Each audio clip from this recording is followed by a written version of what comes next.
হিন্দু কিশোৰীক ধৰ্ষণ পাকিস্তান জিন্দাবাদ দি কাৰাবাস খটা ৰাহুল আমিনৰ জঘন্য কাণ্ড ধৰ্ষণকাৰী ৰাহুল আমিনৰ অত্যাচাৰত হাস্পতালত জীৱন মৰণেৰে যুঁজ ভুক্তভোগী কিশোৰী এক পাশবিক কাণ্ডই জোকাৰিছে বাইহাটা অঞ্চল কিশোৰী ধৰ্ষণকাৰী এইটো ৰাহুল আমিন সম্প্ৰতি জালত পৰিছে বাইহাটা আৰক্ষীৰ বিগত সময়ত পাকিস্তান জিন্দাবাদ দি কাৰাবাস খাটিছিল ৰাহুল আমিনে এইবাৰ এই লম্পটটোৱে বাইহাটা গুৱাহাটী পথত থকা এটা লজত ধৰ্ষণ কৰিলে এগৰাকী হিন্দু কিশোৰী কৌশলেৰে কিশোৰীগৰাকীক লজলৈ আনি ধৰ্ষণ কৰাৰ পাছত মুৰ্মুখু অৱস্থাত এৰি থৈ গৈছিল কিশোৰীগৰাকী উদ্ধাৰৰ পাছত কিশোৰীগৰাকীৰ স্বাস্থ্যৰ অধিক অৱনতি ঘটাত সংকটজনক অৱস্থাত জিএমচিএইচত ভৰ্তি কৰায় পৰিয়ালে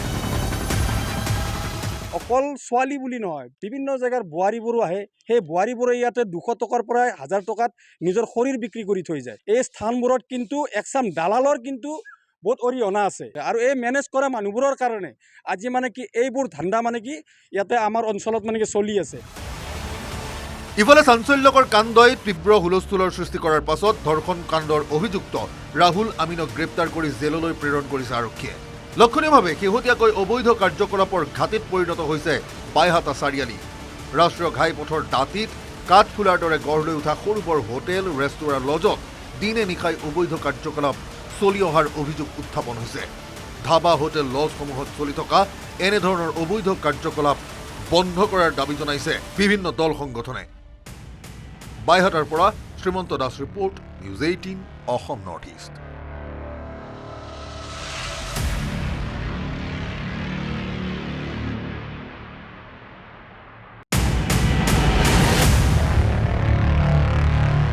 হিন্দু কিশোৰীক ধৰ্ষণ পাকিস্তান জিন্দাবাদ দি কাৰাবাস খটা ৰাহুল আমিনৰ জঘন্য কাণ্ড ধৰ্ষণকাৰী ৰাহুল আমিনৰ অত্যাচাৰত হাস্পতালত জীৱন মৰণেৰে যুঁজ ভুক্তভোগী কিশোৰী এক পাশবিক কাণ্ডই জোকাৰিছে বাইহাটা অঞ্চল কিশোৰী ধৰ্ষণকাৰী এইটো ৰাহুল আমিন সম্প্ৰতি জালত পৰিছে বাইহাটা আৰক্ষীৰ বিগত সময়ত পাকিস্তান জিন্দাবাদ দি কাৰাবাস খাটিছিল ৰাহুল আমিনে এইবাৰ এই লম্পটটোৱে বাইহাটা গুৱাহাটী পথত থকা এটা লজত ধৰ্ষণ কৰিলে এগৰাকী হিন্দু কিশোৰী কৌশলেৰে কিশোৰীগৰাকীক লজলৈ আনি ধৰ্ষণ কৰাৰ পাছত মুৰ্মুখু অৱস্থাত এৰি থৈ গৈছিল কিশোৰীগৰাকী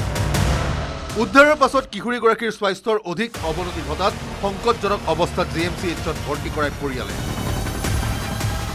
অকল ছোৱালী বুলি নহয় বিভিন্ন জায়গাৰ বোৱাৰীবোৰো আহে সেই বোৱাৰীবোৰে ইয়াতে 200 টকাৰ পৰা 1000 টকাত নিজৰ শৰীৰ বিক্ৰী কৰি থৈ যায় এই স্থানবোৰত কিন্তু একচাম দালালৰ কিন্তু বহুত অৰিহণা আছে আৰু এই মেনেজ কৰা মানুহবোৰৰ কাৰণে আজি মানে কি এইবোৰ ধান্দা মানে কি ইয়াতে আমাৰ অঞ্চলত মানে কি চলি আছে ইফালে চাঞ্চল্যকৰ কাণ্ডই তীব্ৰ হুলস্থুলৰ সৃষ্টি কৰাৰ পাছত ধৰ্ষণ কাণ্ডৰ অভিযুক্ত ৰাহুল আমিনক গ্ৰেপ্তাৰ কৰি জেললৈ প্ৰেৰণ কৰিছে আৰক্ষীয়ে লক্ষণীয়ভাৱে শেহতীয়াকৈ অবৈধ কাৰ্যকলাপৰ ঘাটিত পৰিণত হৈছে বাইহাটা চাৰিআলি ৰাষ্ট্ৰীয় ঘাইপথৰ দাঁতিত কাঠফুলাৰ দৰে গঢ় লৈ উঠা সৰু বৰ হোটেল ৰেষ্টুৰাঁ লজত দিনে নিশাই অবৈধ কাৰ্যকলাপ চলি অহাৰ অভিযোগ উত্থাপন হৈছে ধাবা হোটেল লজসমূহত চলি থকা এনেধৰণৰ অবৈধ কাৰ্যকলাপ বন্ধ কৰাৰ দাবী জনাইছে বিভিন্ন দল সংগঠনে বাইহাটাৰ পৰা Srimanta Das report news 18 Assam north east